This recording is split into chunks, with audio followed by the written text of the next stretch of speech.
Hello, welcome to my channel. Today we are starting something new, and that is the name of the group of meditations that I will be beginning today.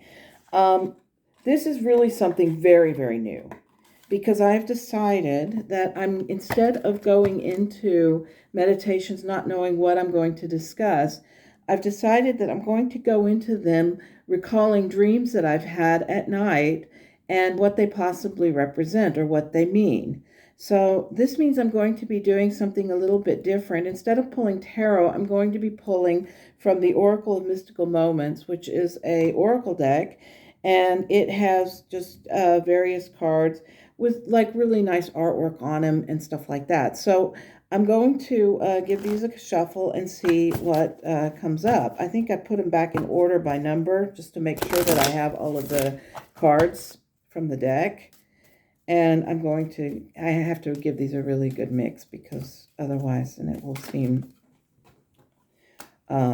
seem as though I haven't really been doing what I should with it. I don't have a book with this, so I'm going by the seat of my pants here. But since this is going to be about dreams, I figured these cards are kind of like dream cards, dream oracle type of thing. So we'll see if it coincides with the dreams that I describe in the text here. This is really something different. This is going to be similar to the Humble King meditations that I did, the last 2 or 3 meditations that I did before I finished the Going Deeper meditation. So this is like something completely different, and I'm hopeful that it will still be enjoyable to you. So let me give these a last bit of a shuffle. Okay. And the card that I get is Day and Night, which is kind of symbolic of nighttime, of dreams, of having dreams, and kind of going with what the dreams are saying and what have you. So this is kind of an interesting card to begin with, but at any rate, that's what we've got. And so I'm going to go ahead and start. This is day number 1. It's May 4th, 2025, and we're starting something new. Here we go. I said, the notion of dreams has always fascinated me, and it just came to me last night that maybe in the group of meditations we can explore my dreams and see what we can find out about them. Nigel says, as in dream interpretation. I said, yes, something like that, but instead of just one guide, all of you take part. Does that sound like a good idea? And Metatron says, that sounds like a good idea. We often speak through dreams, and perhaps this can show others that they not only can they connect through dreams, but they can also get messages and special meanings in their dreams. I said, I know I'm not a dream master. Metatron says, that doesn't matter. You can still receive messages through your dreams, and oftentimes those messages will enable you to start seeing more in your reality than just dismissing it as a kooky dream. I said, okay. And Sunshine said, let's get started. Yvette, you had a dream last night. Well, you had dreams every night, but you remembered your dream last night. I said, yes. So in the night, I woke up and I had just gotten a message from Robin Williams. He was one of my favorite actors when I was a kid. It was not really a message per se, but Robin Williams appeared, and strangely enough, he was only dressed in a vest. I can only see him from the navel up. I gave him a hug and then woke up thinking, what a kind soul. I crawled out of bed and came into the living room. It was pitch black in here. I could not see anything. In my hand, I had a slip of paper, and I grabbed a pencil and wrote the words, Meeting Robin Williams, what a beautiful soul. Keeping in mind that it was pitch black in here when I wrote this down, and generally when I write in the dark, the handwriting is not legible at all. It was very strange. But after writing these words down, I went and turned on the light, and this page was not only legible, but the entire idea of what I intended to say could be read. And this is all, although it's opposite, you can see that the words are very legible to read, even though they're a mirror image. If you hold up a mirror, then you can see Meeting Robin Williams, what a beautiful soul, is written on this piece of paper. So I wrote that in the dark. It was pitch black in here, and I wrote that in the dark, and I could actually read it when I turned the light on.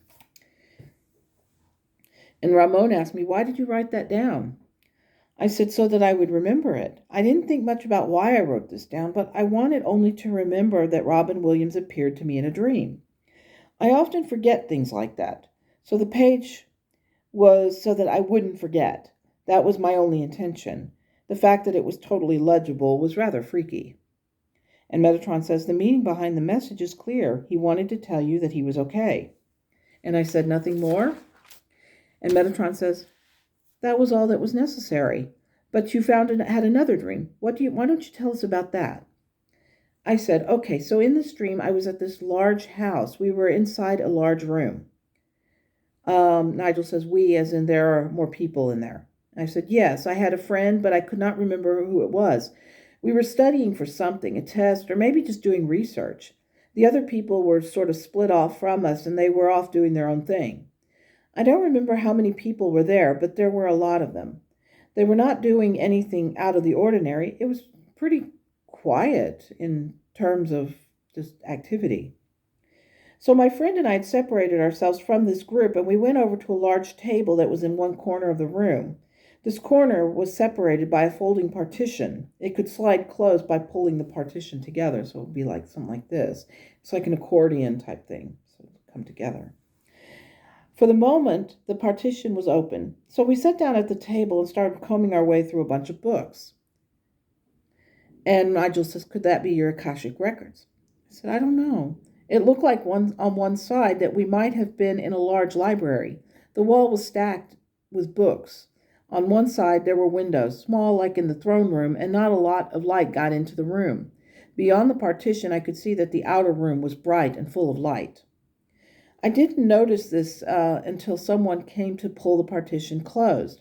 As they pulled it closed, I noticed the colors of it. One of the partitions was a goldenrod color, and the other partition was forest green in color. Forest green happens to be my favorite color. It was so seeing this color combination was kind of strange. Metatron says, "You said goldenrod, but I think you were saying meaning yellow." I said, "Yes, but it was really yellow color, very bright and cheerful." Nigel says, "What was your favorite color as a child?" I said, "Yellow. Then when I got older, it was red, and now green." Metatron says, "You saw a partition that had one side yellow and the other side green. So you said just now that your favorite color as a child was yellow, and now it is green." I said, "That never occurred to me." And Sunshine says, "What happened next?" I said, "So my friend and I continued to study the books until I glance over and see a young boy seated at my left. He looked like he was about 12 or 13 years old. He was young, with a page boy sort of hairstyle. His hair was blondish brown, not dark, but not light in color. In fact, his appearance, aside from his very light brown hair, was pale. He looked as though he was there for a purpose, but I got a strange impression that he was a ghost.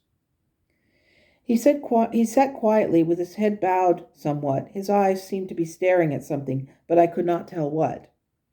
In the other room, I could hear the muffled sounds of what looked to be a television running. When I spoke to my friend, she seemed to be completely immersed in what was going on. Or when I looked at my friend, she seemed to be completely immersed in what was going on, but there seemed to be nothing going on, nothing communicative with her. I wasn't sure if she could see me, that we had been joined by the young boy. Ramon says, "You have no idea who the young boy was?" I said, "No." And Nigel says, "How was he dressed?" I said, "He was dressed in light blue and white tunic. He had a pencil in his hand, but he didn't seem to be writing, just staring down at the object there. At one point he looked up at me, offered a sideways smile, and lowered his head again. At that moment a fleeting thought entered my mind. He was a ghost."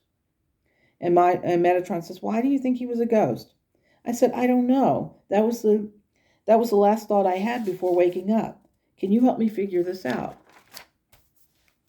And Metatron says, "The colors of the partition were yellow and green. Both of these colors were your favorites at various stages of your life. But did any other color stand out?" I said, "Dark browns and reds. The insides of the room were more or less autumn colors. We had the books, and many people associate old books with browns." Okay, Metatron says books encasing knowledge and you were there studying. What can you tell me about your friend? I said, not much. I thought it was a friend of mine who lives out in California. But then I got to seriously wonder if in the past years, if we are in the same page. I like her, don't get me wrong. But what I felt was that we were reading the same book, but we're clearly on different pages. Nigel says, nothing wrong in that. Do you remember the content of the book you were reading? I said, no. The only thing was that the books were old. It was as though they contained some sort of ancient knowledge. Metatron says, you said that the other people were watching TV or something, but you were reading a book that was old. The partition consisted of colors that you used to favor and a color that you like today. The past meets the future. The books versus television. The colors you loved and the color you like today. The color you once loved and the color you like today. All of these things you saw in this dream are symbols of past events and present-day reality. The grown-ups, the groups of people in the other room are the people who pass through your life and suddenly appear in a new place. You said that at the beginning of the dream that the group was together, and although there were not a lot of interaction, there was a sense of realizing that the people were all significant parts of your life. You could see them going about their own life, doing their thing, and as you watched them, it became sort of a movie of your life. I said, are you saying that I was seeing a sort of life review in the stream? And Metatron says, that is a possibility. But in essence, you were seeing were aspects of your life playing out. If you made a decision or had a choice, then this would play out and you might have ended up somewhere else. All of the people in your dream are people you knew, but ultimately released. From their perspective, you were being released as you ended up in the library filled with books, finding your own path and discovering your destiny. I said, who was the boy? Metatron says, the boy was a symbol of your spiritual path. Where you are going spiritually, you are separated from the people in the other room. The friend that is with you is either accepting of your path or she is on her own path, and that coordinates with your path.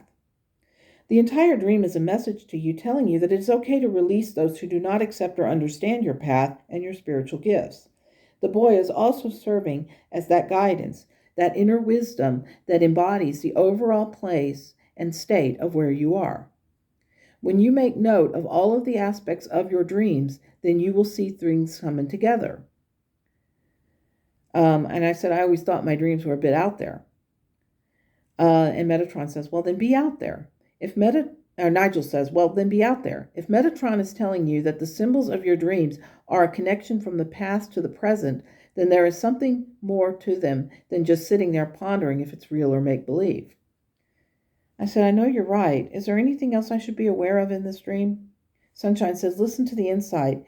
And if you think that something else that might be relevant, then ask. You do no harm in asking. We are all here to help you. I said, I think this will be very insightful. And Metatron says, just allow yourself to flow in this. Do not force it, and if you wake up one day not knowing which idea to pursue, then go out and have a look at your dream journal. That has several nuggets of wisdom that we can discuss. I said, thank you. I am really looking forward to this. And Nigel says, as are we. And that's where we ended. So this turned out to be an interesting, insightful dream, even though I wasn't really sure what it meant when I went into the meditation. I kind of thought, oh, this is like weird. I'm in this like library, and I kept thinking of the movie Howl's Moving Castle for some reason because of this boy with the page boy hair. He reminded me a little bit of one of the characters from that movie. So, as I think about it, I'm like going, wow, this is kind of weird because the boy was a minor character in the movie, but he looked like the boy I saw in the dream. So it was kind of like, where am I? What am I doing here? And why am I here? And so when I see the symbolism of my path, my life's path, my spiritual path, and how so many people drifted off doing their own thing, and I drifted off doing my own thing, it kind of made a little bit of sense. But day and night, the nighttime dreams are a part of part of the night, and they're part of the this idea that I can pull nuggets of wisdom from them, but still the daytime, I'm in my real life, I'm in my real world, and I have to kind of accept it. So that is where we are today. I think this is going to be really interesting, and I think that it's going to be fascinating to see what comes up in the coming days and weeks with regards to my dreams and what they might be able to tell me about myself and about everything that's going on. So I wish you a wonderful day. And I hope that this might inspire you to look at your dreams a little bit and see what you can find out about yourself through them. Interesting that Robin Williams appeared, even though it was in a completely different sort of place. But, who knows? But at any rate, have a good day. Hope you enjoy it. And until we meet again, take care. And as always, namaste.